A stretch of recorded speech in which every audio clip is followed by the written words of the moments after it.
Hola!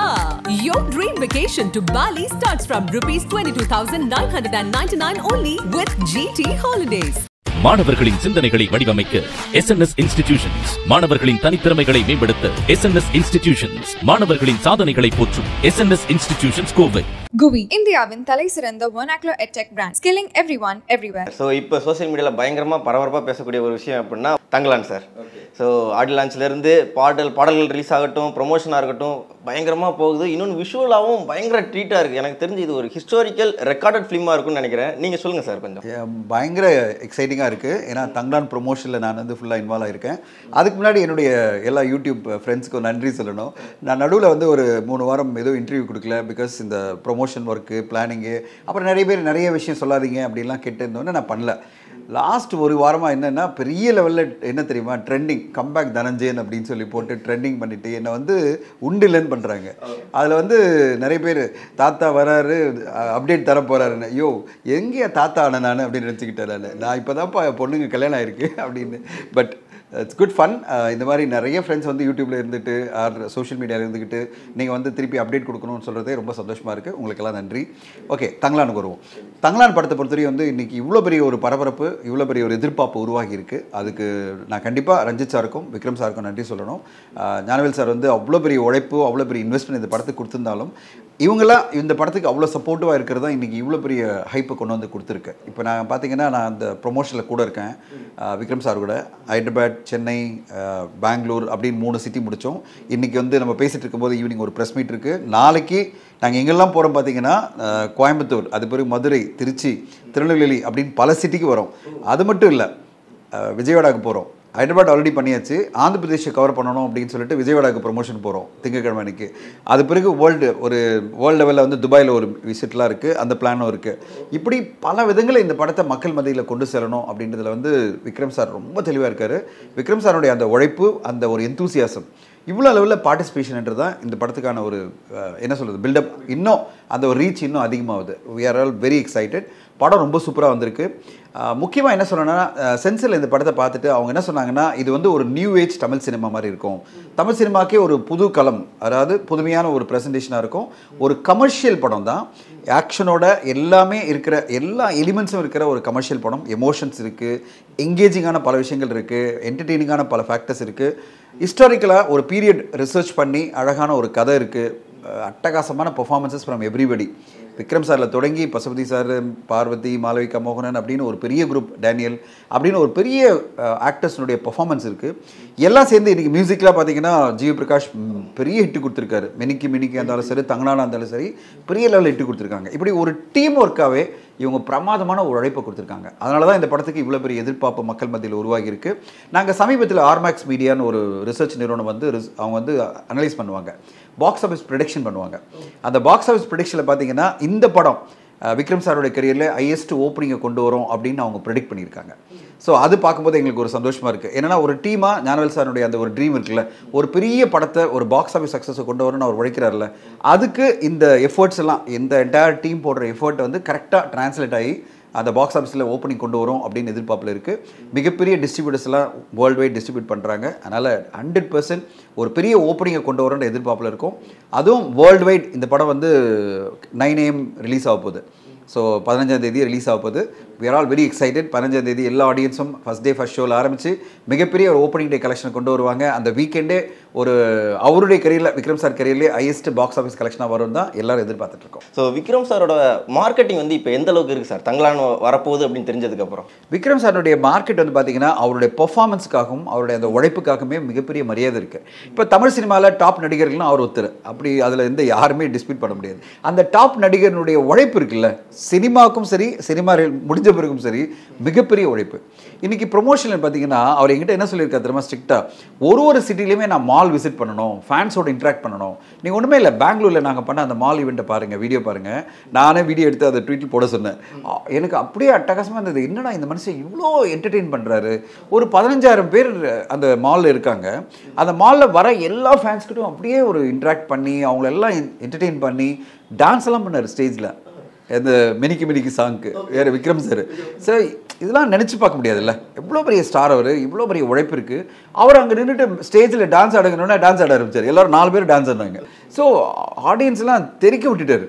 So இதுதான் Vikram sir. Vikram sir என்னென்னா, நான் ஒரு என்டர்டெய்னர், நான் என்டர்டெயின் பண்ணுவேன் both during the shoot and even promotion. Otherwise அவர் நார்மலாக சிம்பிளாக இருப்பார். பட் ஆனால் அந்த ப்ரொமோஷன் வந்துச்சு வச்சிங்களேன், புலி மாதிரி பாய்வார் அவர், ஹை பயிரும் பயங்கர எனர்ஜெட்டிக் அவர். எனக்கு அவரை கோப்பப்படுறதா எங்களுக்கு பிரச்சனை, அவருடைய எதிர்பார்ப்பு இருக்குல்ல, அதை கோப்பப்படுறதா பிரச்சனை. இப்போ ஒன்றுமே இல்லை, கோயம்புத்தூரில் நாளைக்கு பிளான் பண்ணலாம் அப்படின்னு பிளான் எல்லாம் பண்ணிட்டோம், டிக்கெட்லாம் பண்ணிட்டோம், நாங்கள் காலேஜ் ஈவென்ட் ஒன்று பண்ணிட்டோம். காலையில் இன்னைக்கு 8 மணிக்கு கால் என்னென்னா, எனக்கு கண்டிப்பாக மால் போயாகணும், ப்ரோசான் மால் போயாகணும் அப்படின்ட்டாரு. சார் ஒரு நாள் முன்னாடி சொல்கிறீங்க, எனக்கு தெரியாது ப்ரோசான் மால் போகிறோம் தெரிவிக்க விடுறோன்னாரு. இப்போ எல்லாம் படப்படன்னு அரேஞ்ச்மெண்ட்ஸ் பண்ணிட்டு இருக்கோம். ப்ரோசான் மாலில் நாளைக்கு ஒரு 10,000 பேரை மீட் பண்ணணும், அவங்கள வந்து நான் தங்கலான் படத்தை பற்றி பேசணும் அப்படின்னு ஆசைப்படுறாரு. இந்த மாதிரி ஒரு மக்கள் கூட இருக்கணும், மக்கள்கிட்ட நான் என் படத்தை கொண்டு போகணும், அவங்கெல்லாம் வந்து என் படத்தை பார்க்கணும் அப்படின்னு ஒரு நடிகை நினைக்கிறார்ல, அங்கே தான் வந்து Chiyaan Vikram sir is great. And அவருடைய அந்த passion for cinema, commitment to promote a film, அதாவது ஒரு படத்தை மக்கள் மத்தியில் கொண்டு செல்லணும். எந்த அளவுனா இன்றைக்கி வந்து அவர் என்ன சொல்கிறாரு, நாங்கள் வந்து ட்ரிப்பு போடுறோம், ஒரு நேற்றுலேருந்து ஒரே தூங்க முடியல எங்களால். என்னென்னா 4 சிட்டி போகணுன்னு பிளான் பண்ணிட்டோம் தமிழ்நாட்டில். இப்போ 4 ஊர் போனோன்னா ஃப்ளைட்டு கிடைக்க மாட்டேங்குது, எல்லாம் சின்ன ஃப்ளைட்டு, சீட்ஸ் இல்லை. இவங்க ஒரு 24 பேர் 25 பேர் போனோன்னா எப்படி சீட் கிடைக்கும்? இப்போ நான் என்ன பண்ணுறதுன்னு தெரியாமனா ட்ரைவ் பண்ணி போகலாம் அப்படின்ட்டு. இப்போ என்ன சொல்லிட்டாரு, நம்ம எல்லாம் கோயம்புத்தூர் போயிடலாம், கோயம்புத்தூர்லேருந்து ட்ரைவ் பண்ணியே போகலாம், எனக்கு கார் அரேஞ்ச் பண்ணி கொடுங்க. சார் போருப்பா ரிலாக்ஸு, இப்போ ட்ரைவ் பண்ணி போகலான்னா பிரச்சனை இல்லை. இப்போ அங்கேருந்து மதுரைக்கு டிரைவிங்கு, அங்கேருந்து திருச்சி டிரைவிங்கு, அங்கேருந்து திருநெல்வேலி ட்ரைவ் பண்ணிவிட்டு அப்புறம் ஃப்ளை பண்ணிக்கலாம் பேக் அப்படின்னாரு. இந்த கமிட்மெண்ட் இருக்குல்ல, அதாவது ஒரு ப்ரொடியூசரை பாதிக்காமல், ப்ரொடியூசர் வந்து இல்லை நான் வந்து இப்படி கொடுத்தா தான் வருவேன் அப்படிலாம் சொல்லாமல், சார் நம்ம ட்ரைவ் பண்ணியே போயிடலாம், ஜாலியாக எல்லாரும் ஒன்றா ட்ரைவ் பண்ணி போகலாம் அப்படின்னு 5 கார் அரேஞ்ச் பண்ணிட்டோம். கோயம்புத்தூர் முடித்த உடனே எல்லோரும் ட்ரைவ் பண்ணி போகிறோம் மதுரைக்கெல்லாம். ஸோ இந்த ஒரு கமிட்மெண்ட், அதாவது நீங்கள் இதெல்லாம் கொடுக்கல அதனால் எல்லாம் ப்ரொமோட் பண்ண முடியாது அப்படிலாம் கிடையாது. நான் ப்ரொமோட் பண்ணுறேன், நான் வரேன், எல்லா ஊருக்கும் போவோம், தமிழ்நாடு ஃபுல்லாக நம்ம ரீச் அவுட் பண்ணிவிடுவோம், மக்கள் எல்லாம் ஃபுல்லாக ரீச் அவுட் பண்ணி, ஆடியன்ஸை ரீச் அவுட் பண்ணி, இந்த படத்தை 15ஆம் தேதி எல்லோரும் திரையரங்கில் ஃபஸ்ட் டே ஃபஸ்ட் ஷோ பார்த்து அது பிறகு கொண்டாட ஆரம்பிக்கணும் அப்படின்ற அந்த கமிட்மெண்ட்டோட உழைக்கிறார்ல, அங்கே தான் சியான் விக்ரம் சாருடைய அந்த டெடிகேஷன், அந்த commitment to a film it stands out like really great. நாங்களாம் வந்து ஸ்டுடியோ கிரீன் டீமில் நாங்கள் வெரி எக்ஸைட்டட். அவருடைய ஸ்பீடுக்கும் அவரோட உழைப்புக்கும் எங்களால் கோப்ப பண்ண முடியல, உண்மையிலே சொல்கிறேன், எங்களால் கோப்ப பண்ண முடியல. அவ்வளோ இதுவாக இருக்கார், எதிர்பார்ப்பில் இருக்கார், அவ்வளோ உழைக்க ரெடியாக இருக்கார். ஸோ அவரை எப்படியாவது நாங்கள் ஃபுல்லாக யூட்டிலைஸ் பண்ணி எல்லா ப்ரொமோஷனும் போனோம். இப்போ ஆந்திர பிரதேஷில் ப்ரொமோஷன் இல்லை அப்படின்னு விஜயவாடா போயிடலாம் அப்படின்ட்டார். இப்போ விஜயவாடாவில் நாங்கள் பண்ணுறோம், திங்கக்கிழமை அன்றைக்கி விஜயவாடா தெரிக்க விடுறோம். விஜயவாடாவில் வந்து கம்ப்ளீட்டாக ஒரு மால் ஈவெண்ட் இருக்குது, ப்ரெஸ் மீட் இருக்குது அப்படின்னு ஒரு பெரிய ஈவெண்ட்லாம் பிளான் பண்ணியிருக்கோம். ஸோ இப்படி எல்லா ஊர்லேயுமே அவர் வரணும்னு ஆசைப்படுறாரு. நாங்கள் தான் எவ்வளோ முடியுமோ அவ்வளோ தொழில் பண்ணுறோம். ஏன்னா எல்லா ஊர்லேயும் கோஆர்டினேட் பண்ணணும், எல்லா விஷயங்களும் பண்ணணும் அப்படின்னு சொல்லிட்டு பண்ணிட்டு இருக்கோம். கண்டிப்பாக சார். ஏன்னா நீங்கள் இவ்வளோ தூரம் சொல்லும் போது நான் ரீசெண்டாக ஒரு மீம்ஸ் ஒன்று பார்த்துனேன். ஸோ சியான் விக்ரம் சார் வந்து ஆடியோ லான்ச்சில் பேசுகிறது அவ்வளோ ஒரு இயற்கையாக இருந்துச்சு, எங்களால் ஏற்றுக்க முடிஞ்சு. லிட்ரலி மீ அப்படிங்கிற மாதிரி இருந்துச்சு. அவர் வந்து அந்த மைக்கு பிடிச்சி பேசுறதா இருக்கட்டும், அந்த வெகுளித்தனமாக இருக்கட்டும், எங்களுக்கு ரொம்ப பிடிச்சிருந்துச்சு. செயற்கையாவோ இல்லை வேற ஒரு விஷயத்துக்கு இந்த ஆடியோ லான்ச்சை யூஸ் பண்ணாமல் படம் ப்ரொமோஷனுக்கு மட்டும் யூஸ் பண்ணாங்க. நிறையா மீம்ஸ் பார்த்துருந்தோம். ஸோ அதை பற்றி நீங்கள் அவர்கிட்ட ஏதாச்சும் பேசுங்களா சார்? இல்லை, அவர் வந்து கம்ப்ளீட்லி ப்ரிப்பேர்ட் மேன். இப்போ வந்து சென்னையில் நாங்கள் வந்து முதலே பிளான் பண்ணோம், ஒரு கிராண்டான ஈவெண்ட் பண்ணணும் தான் வந்து ட்ரேட் சென்டரில் பண்ணோம். கிட்டத்தட்ட 1 கோடி ரூபாய் செலவாச்சு. அவ்வளோ பெரிய செலவு பண்ணி நம்ம வந்து ஒரு ஈவெண்ட் பண்ணுறோன்னா அவருக்கு தெரியும். அவர் என்ன சொன்னார், நீங்கள் என்ன சொல்கிறீங்களோ பண்ணுறேன். அங்கே வந்துட்டார், டைமில் வந்துட்டார், ப்ராப்பராக ரெடி ஆனார், 4 மணி நேரம் ஃபங்க்ஷனில் கூடவே இருந்தார், எல்லாத்துலேயுமே இன்வால்வ் அவர். அதனால் அவர் ஸ்பீச் எப்படி கொடுக்கணுன்றதை நம்ம சொல்லித்தர தேவையில்லை. இத்தனை வருஷம் உழைப்பு அவருக்கு தெரியும். படம் பில்டப், அதாவது கரெக்டான லெவலில் பொசிஷன் பண்ணணும், மக்கள் மத்தியில் கொண்டு செல்லணும், என்டர்டெயின் பண்ணணும் அப்படின்றதுல அவர் ரொம்ப தெளிவாக இருந்தார். அதனால தான் அந்த விழா இவ்வளோ பெரிய சக்ஸஸ். இப்போ அடுத்ததான் நாங்கள் வந்து இந்த மாதிரி நான் சொன்ன மாதிரி சிட்டியெல்லாம் கொண்டு போனோம். அவரை கரெக்டாக எல்லா ஊர்லேயும் ப்ரொமோஷன் சரியாக பண்ணி அவரை ஃபஸ்ட்டு திருப்திப்படுத்த நாங்கள் ட்ரை பண்ணிகிட்டு இருக்கோம். ஏன்னா அவருடைய எதிர்பார்ப்பு பெருசாக இருக்குது. இப்போ அடுத்த ஒரு காலேஜ் ஈவெண்ட் பண்ணிகிட்டு இருக்கோம் சென்னையில். 13ஆம் தேதி ஒரு காலேஜ் ஈவெண்ட், ஒரு பெரிய யூனிவர்சிட்டியில் ஒரு பெரிய காலேஜ் ஈவெண்ட்டும் பண்ணுறோம். படம் ரிலீஸ் ஆகிற முந்தின நாள் வரையும் அவர் பண்ண ரெடியாக இருக்கார். அவ்வளோ தொழில் ப்ரொமோஷன் ரெடியாக இருக்கார். இப்போ நாங்கள் பேசி நான் சொன்னேன், சார் ஒரு நாள் 2 ஒரு ப்ரோக்ராம் பண்ண முடியாது சார், கொஞ்சம் டைம் கொடுங்க அப்படின்னு சொல்லிட்டு 13ஆம் தேதி ஒரு காலேஜ் ஈவெண்ட் பிளான் பண்ணியிருக்கோம். காலேஜ்னா ஒரு யூனிவர்சிட்டி ஈவெண்ட். இப்படி எல்லா விதத்திலுமே அவருடைய கமிட்மெண்ட்டில் தான் நீங்கள் அந்த ஆடியோ லான்ச்சில் பார்த்தீங்க. ஃபுல் கமிட்டடாக அவர் ஆடியோ லான்ச்சை மட்டும் ஃபோக்கஸ் பண்ணி. ஆனால் அதில் ஒரு விஷயம் சொன்ன பார்த்தீங்களா, அதை நீங்கள் மறக்கக்கூடாது. அவருடைய பர்சனல் லைஃப்பை பற்றி பேசினார்ல, எனக்கு ரொம்ப எமோஷன் ஆச்சு. அந்த கால் நடுவில் உடஞ்சப்போ அவர் எல்லாருமே சொன்னாங்க இனிமேல் நடக்க முடியாது, அவர் காலை எடுக்கணும் அப்படின்னு சொல்லும்போது, நான் நடப்பேன்டா, நான் திருப்பி நடிப்பேன்டா அப்படின்னாரு பார்த்தீங்களா, அங்கே தான் விக்ரம் சார் இருக்கார். அதை விட முக்கியமாக எனக்கு என்ன ரொம்ப பிடிச்சதுன்னா, சப்போஸ் எனக்கு வந்து 10 வருஷம் சான்ஸே கிடைக்கல, அப்போ அது பிறகு நான் ஜெயிக்கலன்னு வச்சுக்கலாம், என்ன இருக்கும் அப்படின்னு ஒருத்தர் கேள்வி கேட்டபோது, நான் இந்த வயசில் நான் ட்ரை பண்ணுவேன் அப்படின்னு இருப்பாருங்க. அதாவது 50 வயசானாலும் பிரச்சனை இல்லை, ஆனால் எத்தனை வயசானாலும் நான் திருப்பியும் ட்ரை பண்ணிகிட்டே இருப்பேன். இந்த இண்டஸ்ட்ரி எனக்கு இந்த இண்டஸ்ட்ரியில் தான் நான் இருப்பேன், நான் இதை விட்டு போக மாட்டேன். அதாவது எனக்கு பிரேக் த்ரூ கிடைக்கலன்னா நான் விட்டு போயிடுவேன் அப்படிலாம் கிடையாது. விடாமுயற்சிக்கு ஒரு உதாரணம் அது சியான் விக்ரம், அதுதானே. அதாவது அவருடைய கெரியரில் பார்த்தீங்கன்னா ஒரு காலகட்டத்திலையும் அவர் அந்த எக்ஸ்பீரியன்ஸை சொல்லும்போது, எனக்கு கால் உடஞ்சி நான் வரும்போது திருப்பி நான் வந்து இந்த இண்டஸ்ட்ரியில் தான் ஜெயிப்பேன் அப்படின்னு வந்தார் பார்த்தீங்களா, அதான் விடாமுயற்சி. அது பிறகு வராரு, சின்ன சின்ன கேரக்டர் நடிக்கிறாரு, 10 வருஷ காலம் போராட்டம் நடக்குது, அது பிறகு தான் சேது படம் வருது, அப்பயும் ஒரு விடாமுயற்சி. இப்போ அதுக்கு பிறகு தொடர்ந்து எல்லா இடங்களையுமே அவரோட விடாமுயற்சி கண்டினியூ ஆகிட்டே இருக்குது. ஸோ அவர் அதனால தான் கேட்கும்போது, இந்த மாதிரி வந்து உங்களுக்கு இந்த மாதிரி பிரேக் த்ரூ கிடைக்கல என்ன பண்ணிட்டு இருப்பீங்கன்னா, எத்தனை வயசானாலும் ட்ரை பண்ணிகிட்டே பண்ணுறாரு பாருங்க, அதுதான் விடாமுயற்சியினுடைய ஒரு இலக்கணமாக நான் பார்க்குறேன். ஸோ சியான் விக்ரம் பொறுத்தவரையும் இஸ் என்ன சொல்கிறது, அல்டிமேட் பிராண்ட் அம்பாசிடர் ஃபார் விடாமுயற்சி.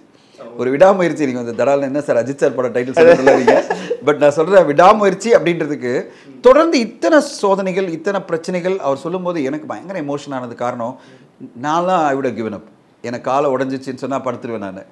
சரி, அவர் வந்து கால் உடஞ்சாலும் பிரச்சனை இல்லை, நான் திருப்பி இது பண்ணி நான் வருவேன், நான் நிற்பேன், ஆக்ஷன் சீக்வன்ஸ் எல்லாம் பண்ணுவேன், ஓடுவேன், எல்லாம் பண்ணுவேன், நான் ஜெயிப்பேன்னு வந்தார் பார்த்தீங்களா, அல்டிமேட். கண்டிப்பாக சார். ஸோ அந்த பேஷன் டுவர்ட்ஸ் த சினிமா அப்படிங்கிறது வந்து நம்ம விக்ரம் சார்கிட்ட சொல்லலாம். அதுதான் வந்து நடிப்புலையும் சரி மற்ற விஷயத்துலையும் சரி விக்ரம் சாரை யாருமே எங்கேயும் விட்டு கொடுக்கவே மாட்டாங்க நம்ம பசங்க. விக்ரம் சார்னா அவர் தனிப்பா, அவர் அந்த ஜம்மு கேட்டகரி, நம்ம சண்டை போடுறது அது வேற விஷயத்துக்கு சண்டை போட்டுக்கலாம் அப்படின்னு தான் சொல்லுவாங்க. இல்லை, அவருடைய கேட்டகரி அப்படின்னு சொல்லாது, கேட்டகரின்னு சொல்லக்கூடாது, அவரை எல்லா நடிகர்களுமே ரெஸ்பெக்ட் பண்ணுவாங்க. அதான் சார். ஏன்னா அவருடைய உழைப்பு, அந்த கமிட்மெண்ட், அந்த டெடிகேஷன் இருக்குல்ல, சினிமாக்காகவே தன்னை அர்ப்பணிச்ச ஒரு மனிதராக இருக்கார்ல, அது வந்து விக்ரம் சார் தான். அது வந்து எல்லாருக்குமே தெரியும். மீதி பேர்லாம் குறைவாக நான் சொல்லலை, அது அவங்கவுங்க லெவலில் அவங்கவுங்க பண்ணுறாங்க. ஆனால் இந்த ஒரு உழைப்பு இருக்குல்ல, இத்தனை சோதனைகள் மத்தியில் ஒரு விடாமல் ஒரு முயற்சி பண்ணிக்கிட்டே இருக்கிறதும், இவ்வளோ தொழில் ஒரு படத்தை கொண்டு போய் நிறுத்தணும் அப்படின்றதுக்காக ப்ரொமோஷனில் இறங்கி பண்ணுறதும். ஏன்னா இந்த படம் வந்து ஒரு மிகப்பெரிய ஒரு பட்ஜெட்டில், அதாவது ரஞ்சித் சாருடைய ப்ரொடக்ஷன்லேயே இதுதான் ஹையஸ்ட் பட்ஜெட். ஸோ அவருடைய ஒரு கனவு இந்த மாதிரி ஒரு படத்தை கொண்டு வரணும். அந்த காலகட்டத்தில் 18th செஞ்சுரியில், இப்போ 19th செஞ்சுரி 18th செஞ்சுரியில் நடந்த ஒரு விஷயத்தை கொண்டு வரணும் மக்கள் மத்தியில். கேஜிஎஃப் அப்படின்றது இன்றைக்கி பேசிகிட்டு இருக்கோம், கேஜிஎஃப் 1, 2 அப்படின்னு ஒரு ஃபேண்டசி உலகத்தை பார்த்துட்ருக்கோம். ஃபேண்டசி உலகிலப்பா ரியலாக ஒரு உலகம் இருந்தது. அந்த உலகம் எப்படி இருந்தது, அந்த உலகில் இருந்த மனிதர்கள் எப்படி பிஹேவ் பண்ணாங்க, அவங்கள பிரிட்டிஷ் எப்படி எக்ஸ்ப்ளாய்ட் பண்ணாங்க, அப்படி எக்ஸ்ப்ளாய்ட் பண்ண இந்த மனிதர்கள் என்ன மாதிரி விஷயங்களை பண்ணி அவங்களுக்கான ஒரு இலக்கை அடைஞ்சாங்க அப்படின்ற ஒரு அழகாக நம்மளுக்கு வந்து ஒரு படைப்பாக வந்து ரஞ்சித் சார் கொடுக்குறாரு. எனக்கு ரொம்ப ஆச்சரியமாக இருந்தது என்னென்னா, எங்கே நாங்கள் போனாலும், பெங்களூர் போனாலும், ஹைதராபாத் போனாலும் ரஞ்சித் சார் அவ்வளோ கொண்டாடுறாங்க. அவர் ஜெய்பீம் அப்படின்றாரு, ஓல் கூட்டமே ஆர்ப்பரிக்குது. அங்கே தான் ரஞ்சித் சாருடைய ஒரு பிராண்ட் ஒன்று நிற்குது இல்லை. இப்போ அவருக்குன்னு ஒரு யூனிக்னஸ் இருக்குது, அவருக்குன்னு ஒரு தனித்துவம் இருக்குது. அந்த தனித்துவத்தோடு சேர்ந்து ஒரு படைப்பை கொண்டு வராரு. அவருடைய எல்லா படைப்புகளுமே வந்து வெற்றிகரமான படைப்புகள். நீங்கள் சமீபத்தில் வந்து நட்சத்திரம் நகர்றது எடுத்துக்கிட்டாலும் நான் அதை பார்த்து பிரமிச்சேன். அந்த படத்தை ஒரு சின்ன பட்ஜெட்டில் இவ்வளோ அற்புதமான படைப்பை கொடுக்க முடியுமா, பெண்களை உயர்வாக இவ்வளோ அழகாக காமிக்க முடியுமா அப்படிலாம் நான் பார்த்து அசந்தேன். ஸோ அவருடைய படைப்பாக வரும்போது அவருக்கான ஒரு பெரிய ஆடியன்ஸ் காத்திருக்கு. எனக்கு ரொம்ப நம்பிக்கை இருக்குது இந்த படம் வந்து அவருடைய கரியரில் ஒரு மைல்ஸ்டோன் படமாக இருக்கும். விக்ரம் சாருக்கு நிறைய மைல்ஸ்டோன் படங்கள் இருக்குது, நம்ம ஆல்ரெடி பார்த்துட்டோம். அவர் நிறைய அந்நியன் நாயி அப்படின்னு நிறைய பார்த்துட்டோம். அவரோட மைல்ஸ்டோன் படங்கள் எக்கச்சக்கமாக இருக்குது. ஆனால் ரஞ்சித் சார் கரியரில் இது ஒரு பெரிய மைல்ஸ்டோன் படமாக இருக்கிறது எனக்கு ரொம்ப கான்ஃபிடன்ஸ் இருக்குது. கண்டிப்பாக சார். ஸோ ரஞ்சித் சார் பற்றி பேசும்போது நான் சொல்லிடுறேன். ஏன்னா ரஞ்சித் சார் வந்து ஒரு படம் எடுக்க போகிறாங்க, இல்லை ஒரு அப்டேட் கொடுக்குறாங்கனாலே ஸோ பீப்புள்ஸ் மத்தியில் பயங்கர வரவேற்பும் இன்னும் எக்ஸைட்மெண்ட்டும் இருக்கும். இன்னொரு சைடு என்ன, ரஞ்சித் சார் படங்கள்னாலே இந்த மாதிரி தான் இருக்கும் அப்படின்னு சிலர் சொல்லுவாங்க. ஸோ தங்கலான் எப்படி சார் இருக்கு? இல்லை அப்படியெல்லாம் வந்து பிராண்டிங் பண்ண வேணாம். அவர் வந்து விக்ரம் சார் வச்சு இவ்வளோ பெரிய ஒரு 120 கோடி பட்ஜெட்டில் ஒரு படம் எடுக்கிறாங்கன்னா அதை கொண்டு போயிட்டு தன்னுடைய எண்ணங்களை மட்டுமே திணிக்கிற மாதிரி இருக்காது. தன்னுடைய எண்ணங்களும் இருக்கும், ஆனால் படைப்புக்கு எந்த விதத்திலையும் காம்ப்ரமைஸ் இருக்காது. படைப்பு என்பது என்ன, தங்கலானை பற்றியான ஒரு கதை. அதாவது 18th செஞ்சுரி எண்டில் 19th செஞ்சுரியில் அந்த எப்படி ஒரு தங்கலான்னு ஒருத்தர் இருந்தார் அந்த காலகட்டத்தில், அவருடைய வாழ்க்கையில் நடந்த நிகழ்வுகள் என்ன, அதை எப்படி அவர் எக்ஸ்ப்ளாய்ட் பண்ணாங்க அப்படின்ற அந்த வாழ்க்கை இருக்குல்ல, அதில் ஒடுக்கப்பட்ட மக்களுடைய குரலாக இருக்கும் தங்கலான். அந்த ஒடுக்கப்பட்ட மக்களுடைய குரலாக வரும்போது ஆப்வியஸ்லி ரஞ்சித் சாரும் அதுதானே அவர் ரெப்ரசென்ட் பண்ணுறாருல. அவர் எல்லா இடத்துலையும் பேசும்போது ஒடுக்கப்பட்ட கஷ்டப்படுற எல்லாம் அப்ரெஸ்ட் கம்யூனிட்டின்னு சொல்லுவாங்க, அவங்கள பற்றி அவர் பேசுகிறாருல, அதை ஈஸியாக அவரால் கம்யூனிகேட் பண்ண முடியும் இந்த படம் மூலமாக. இந்த படைப்பு என்பது அவருடைய விஷனில் ஒரு கரெக்டான படைப்பாக இருக்கும். இப்போ அவரை இன்னும் அதிக லெவலில் மக்கள் கொண்டாடுறதுக்கான ஒரு அடுத்தக்கட்ட படமாக தான் இந்த படம் இருக்கும். Super sir. ஸோ தங்கலான் வந்து நம்ம ஊர் கேஜிஎஃபாக இருக்குமா சார்? அந்த கேஜிஎஃப் வந்து ஒரு ஃபேண்டசி மேக் பிலீவ் வேர்ல்டு, இது real world, real world, real blood, real உழைப்பு, ரியலான மனிதர்கள், அந்த மனிதர்கள் வாழ்க்கையில் நடந்த நிகழ்வுகள், நம்ம அந்த மாதிரி படங்களை ரொம்ப கொண்டாடுவோம். கண்டிப்பாக. கரெக்டுங்களா? ஒரு அசுரனை நம்ம கொண்டாடணும், ஒரு ஆடுகளத்தை கொண்டாடணும், ஒரு கர்ணனை கொண்டாடணும்ல, அப்படி கொண்டாடுவோம் இந்த படத்தை. ஸோ எனக்கு ரொம்ப கான்ஃபிடன்ஸ் என்னென்னா, இந்த படம் வந்து விக்ரம் சார் கரையில் ஒரு ஐயெல்லாம் பெருசாக பண்ணுச்சு, 100 crores தாண்டி பண்ணுச்சு. அது வந்து ஒரு பிரம்மாண்டமான என்ன சொல்கிறது, ஒரு சங்கர் சார் அப்படி இப்படின்னு ஒரு ஏதோ ஒன்று படைப்பாக இருந்ததில்ல. ஆனால் ஒரு வாழ்வியல் சம்மந்தப்பட்ட படம் ஒரு 100 கோடி மேலே வசூல் பண்ணோன்னா இந்த படம் பண்ணோம். அந்தளவு எனக்கு நம்பிக்கை இருக்குது. 100 கோடின்றது நான் சின்ன பெஞ்ச் மார்க் சொல்கிறேன். அதை தாண்டி இந்த படம் பண்ணோம். அந்தளவு இந்த படம் பண்ணுறதுக்கான வாய்ப்பு இருக்குது. அவருடைய கரியரில் ஒரு மைல்ஸ்டோன் பாக்ஸ் ஆஃபீஸில் இருக்கும். அதே மாதிரி ரஞ்சித் சாருக்கும் இருக்கும். Hola! Your dream vacation to Bali starts from ₹22,999 only with GT Holidays. மாணவர்களின் சிந்தனைகளை வடிவமைக்க எஸ்என்எஸ் இன்ஸ்டிடியூஷன்ஸ், மாணவர்களின் தனித்திறமைகளை மேம்படுத்த எஸ்என்எஸ் இன்ஸ்டிடியூஷன்ஸ், மாணவர்களின் சாதனைகளை போற்றும் எஸ்என்எஸ் இன்ஸ்டிடியூஷன்ஸ் கோவை. GUI, இந்தியாவின் தலை சிறந்த vernacular edtech brand, skilling everyone everywhere.